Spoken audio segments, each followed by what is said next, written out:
Çfarë ndodhi me exit pollët atë ditë? A keni arritur ta bëni si shtab një analizë çfarë ndodhi në fakt me atë parashikimin për fitore pa balotazh?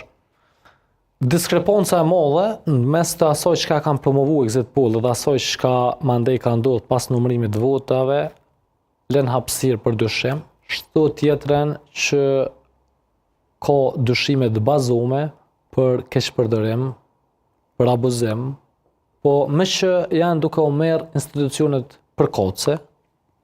edhe është çështje në trajte me sipër, po duke dashur që ta ruaj konsideratën, vlerësimin, respektin dhe ta mbrojë, e mos ta dëmtoj për asnjë çmim imazhin e Komisionit Qendror të Zgjedhjeve, nuk e vlerësoj dhe nuk dëshiroj që të futem më shumë në këtë temë, po sigurisht që kompetentët e fushës, hetuesia, prokuria do ta bëjnë punën e vet, besoj shumë se do ta bëjnë dhe t'i lëmë ata ta kryejnë punën e tyre e na ta kryejna punën tonë në pjesën tjetër ku jemi të thirrur e është fusha jonë. Ju po thoni që ka hetim për Po ka dyshim bazum, ka elemente, ka dëshmi, ka që janë deponu dhe sigurisht që ata janë duke i trajtuar gjitha ato për të cilat unë jam duke i potencuar. Mirë, megjithatë, a ke prit me shku deri në këtë skaj të polarizimit, gjuha, sidomos nga Fatoni?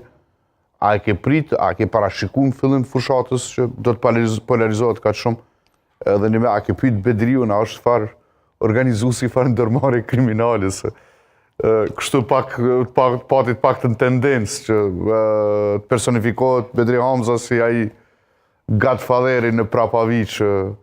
po i organizon gjitha këto lëvizjet. Me ato nësë që merë heq, asë s'kom prit, asë s'm ka interesu heq, më ka interesu veç qytetet dhe qytetarët e Mitrovicës, ndërsa Bedri Hamza është prej personalitetet më të respektuar në skenën politike kosovare. Gjithë qytetarët edhe të Mitrovicës, edhe të Kosovës e dinë për rolin e tij, kontributin e tij të madh në qytetin e Mitrovicës, gjitha projektet të qytetit e Mitrovicës, edhe liçeni artificial, edhe qendra multifunksionale, edhe palestra sportive, edhe sheshi, ndrrimi i gypave të azbestit gjithandej qytetit Mitrovicës.